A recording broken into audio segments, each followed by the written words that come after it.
Halo, selamat jumpa lagi dengan saya. Video kali ini saya akan menjelaskan terkait dengan pendidikan. Pendidikan di Indonesia itu adalah sangat penting, karena mengapa? Karena salah satu negara maju adalah pendidikannya yang sangat concern diperhatikan.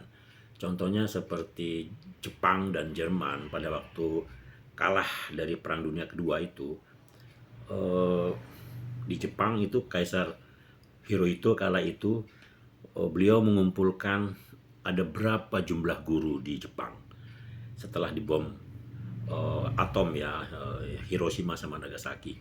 Nah, lantas dikumpulkanlah itu guru, lantas Jepang membuat sistem pendidikan yang benar-benar terpadu, yang dikatakan oleh pada waktu zaman Orde Baru itu adalah link and match. Jadi pendidikan itu apa yang kita sekolah dari tingkat dasar sampai dengan tingkat perguruan tinggi itu benar-benar link and match. Artinya pendidikan yang sudah jenuh sifatnya, seperti mungkin pendidikan politik gitu ya, ilmu-ilmu politik itu kan nyatanya di lapangan orang-orang yang non backgroundnya politik itu bisa berpolitik ya kan. Contohnya presiden sekarang itu kan backgroundnya adalah insinyur ya, bahkan ada jenderal pensiunan. Nah itu berarti kan pendidikan kita tuh tidak link and match. Itulah sebabnya kompetensi orang-orang yang berada di pemerintahan itu sangat sangat minim. Hal-hal yang terkait dengan terintegrasinya, apabila seorang politisi itu berbicara masalah hukum, masalah ekonomi, masalah apa namanya, tenaga kerja, dan juga masalah-masalah regional, lokal maupun internasional.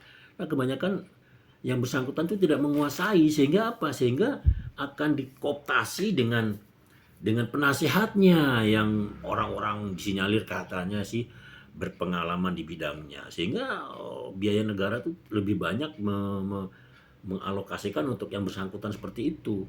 Contoh juga di Jerman ya, di Jerman itu pada waktu dia kalah Perang Dunia Kedua ya, benar-benar pendidikannya itu ditingkatkan. Maka dari itu jangan heran kalau Jerman dengan Jepang itu maju ekonominya. Oke, katakanlah kita di Indonesia ini setelah 70 berapa 9 tahun merdeka itu.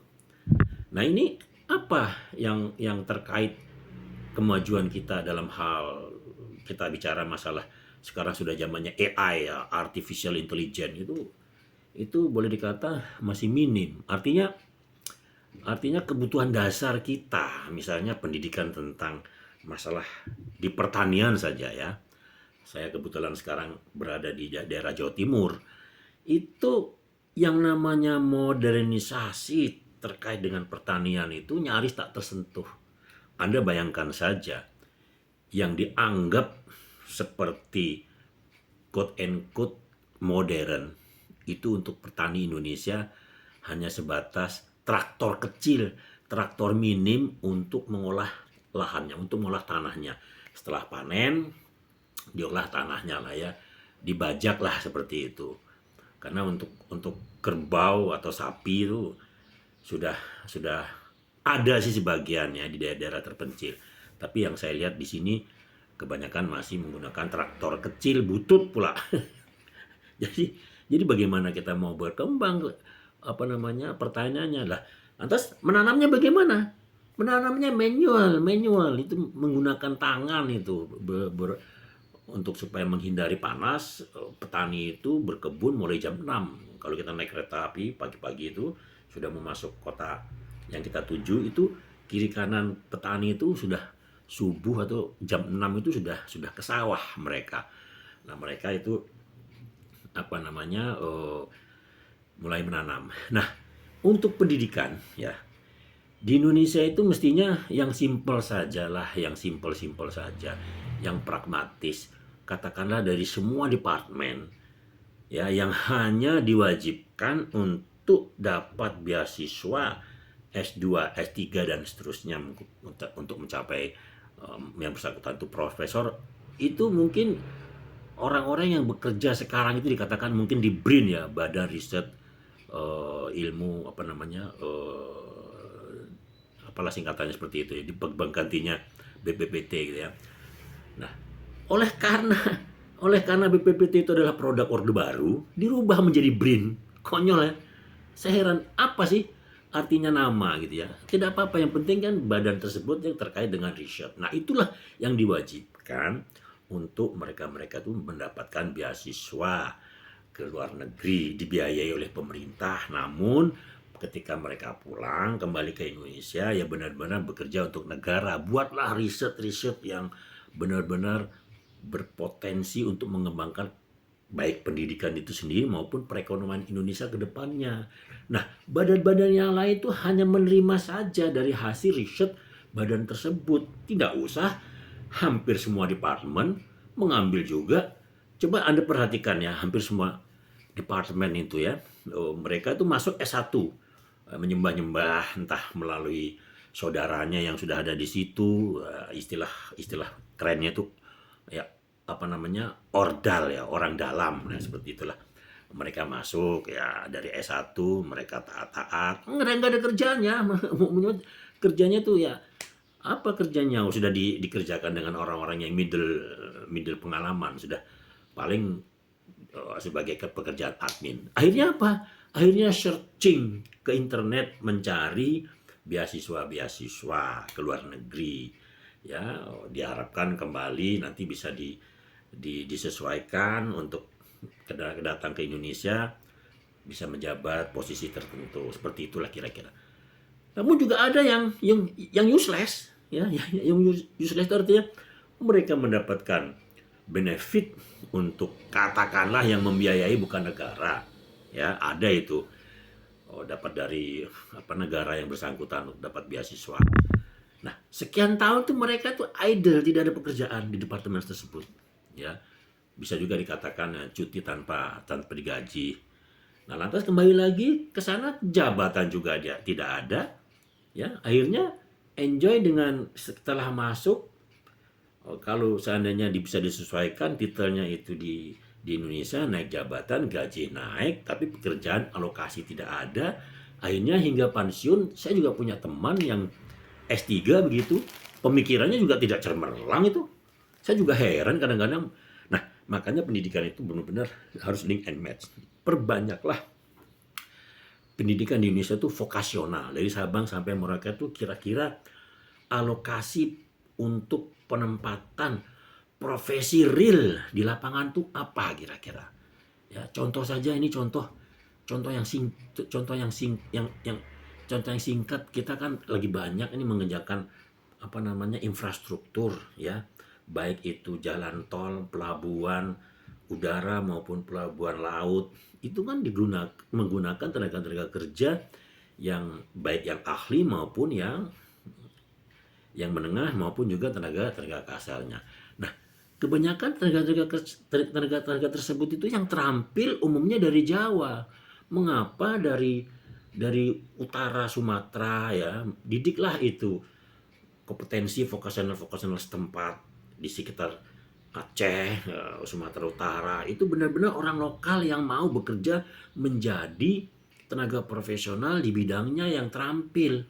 Ya diberilah narasi penjelasan bahwa tidak melulu bahwa pekerjaan yang berharga itu sebagai PNS, karena mereka kan berlomba-lomba untuk menjadi PNS karena mungkin ada ordal. Masuklah mereka jadi PNS, enjoy bekerja di situ, gajinya mungkin kurang signifikan, akhirnya main mata memperlakukan hal-hal yang sifatnya terkait penyelewengan biaya-biaya dari untuk APBD maupun APBN sekalipun. Ini yang terjadi seperti itu, sehingga kompetensinya itu tidak melulu bisa mengaplikasikan pekerjaan profesi yang di lapangan. Ya, nanti turun lagi ke daerah tengah maupun selatan sama. Ya, sama itu akhirnya semua orang-orang dari luar Sumatera yang bekerja di situ. Nah, inilah tolong diperhatikan, ini Menteri Pendidikan dan juga Menteri Tenaga Kerja harus ada link and match ya antara menteri terkait yang hubungannya itu butut-bututnya adalah pekerjaan. Contohnya itu Menteri Pendidikan, lantas Menteri Tenaga Kerja, dan juga mungkin Menteri PUPR. Ya, mungkin nanti bisa lebih meningkat lagi mungkin Menteri SDM dan lain sebagainya. Dirapatkanlah yang terkait dalam hal ini bagaimana link and match itu, pendidikan itu benar-benar bisa dirasakan oleh masyarakat. Sekarang ini bayangkan saja, ya, dengan adanya pekerjaan-pekerjaan di industri transport online yang notabene itu tidak ada wujudnya untuk menghasilkan industri di tempatnya masing-masing, namun oleh karena tidak ada pekerjaan, mereka mau bekerja seperti itu. Sebenarnya sih maunya sementara, namun demikian oleh karena industrialisasi itu tidak ada, oleh karena semua diserap oleh bisnis-bisnis yang online, yang notabene mayoritas adalah produk-produk import, sehingga orang-orang di Indonesia ini enjoy dengan seperti itu. Akhirnya trader-trader raksasa itu menguasai, ya, menguasai. Bayangkan saja ada orang yang traveler dari luar negeri masuk ke Indonesia dengan beli barang yang katanya ini barang import mahal, dikenain pajak ratusan ribu. Ya itu kan nggak masuk akal, bea cukai seperti itu. Akhirnya Menteri Keuangan ngomel-ngomel dan sebagainya, memberi sanksi lah apa segala macam seperti itu. Ya percuma karena sistemnya nggak jalan, ya. Nah mestinya barang-barang import itulah Ibu Menko, ya, itu yang diperhatikan. Bagaimana di Pelabuhan Tanjung Priok itu bisa masuk kontainer-kontainer berkontainer-kontainer, ya.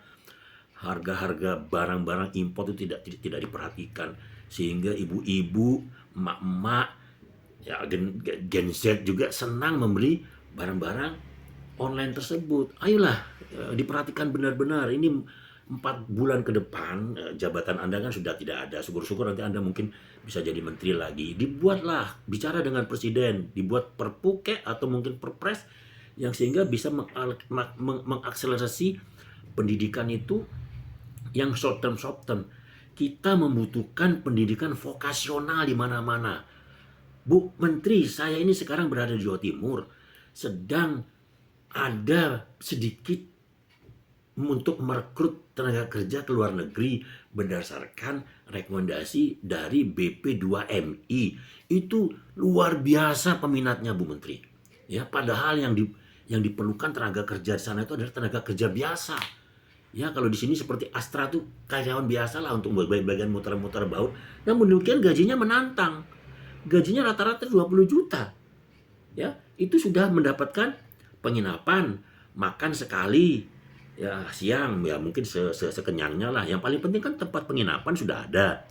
Di kontrak 3 tahun, perpanjangan setahun sekali, memang cutinya setahun sekali. Memang ini juga terkendala bagi orang Indonesia yang siap untuk berpisah dengan keluarga. Tidak ada masalah, hidup di 4 musim di Eropa. Untuk sementara memang ada permintaan di Eropa. Ya nanti ada lagi tempat lain seperti Jepang dan sebagainya yang resmi dari BP2MI. Nah, ini bagaimana ini Bu Menteri Keuangan itu, ya? Itu mohonlah diperhatikan benar itu departemen Anda yang namanya bea cukai itu. Diperhatikanlah barang-barang import itu bisa leluasa masuk itu dari mana? Kok bisa murah? Nah, itu ya. Itu diperhatikan itu, ya. Sehingga bukan tidak boleh, ya. Boleh saja ke luar negeri kerja yang betul-betul posisinya yang bagus. Mungkin manajer ke atas lah, atau mungkin supervisi ke atas. Seperti itulah kira-kira. Tapi sekarang ini tenaga buruh biasa. Mereka memerlukan kerja di sana dengan catatan mereka harus biaya sendiri itu semuanya. Contohnya seperti work permit, visa, paspor, lantas ongkos tiket ke sana.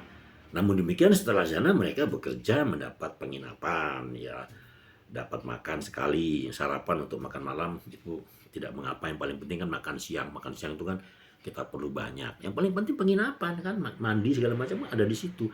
Ada asuransi BPJS lah versi mereka di sana, BPJS ketenaga kerjaan sama BPJS ke kesehatan. Dan setelah mereka di sana kondisinya bagus, bekerja akan mendapatkan TRC, temporary resident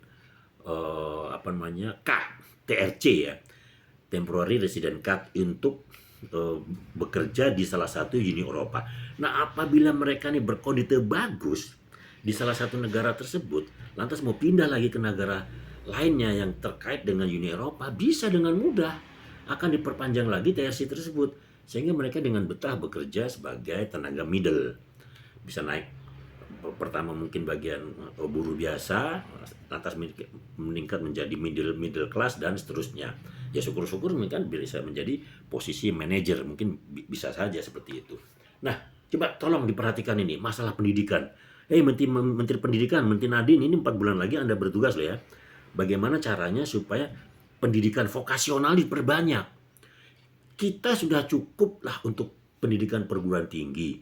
Ya, baik mungkin saja harus ya disamakan kelasnya untuk daerah Jawa dengan daerah Kalimantan, dan yang terpencil lainnya itu mungkin mutunya hampir sama lah walaupun swasta, dengan catatan memang Departemen Pendidikan harus memperhatikan betul mutu pendidikan dari Sabang sampai Merauke. Plus yang paling penting adalah bagaimana caranya pendidikan vokasional itu diperbanyak, terutama yang bagian teknik sipil, teknik listrik, ya, teknik mechanical, dan lain sebagainya.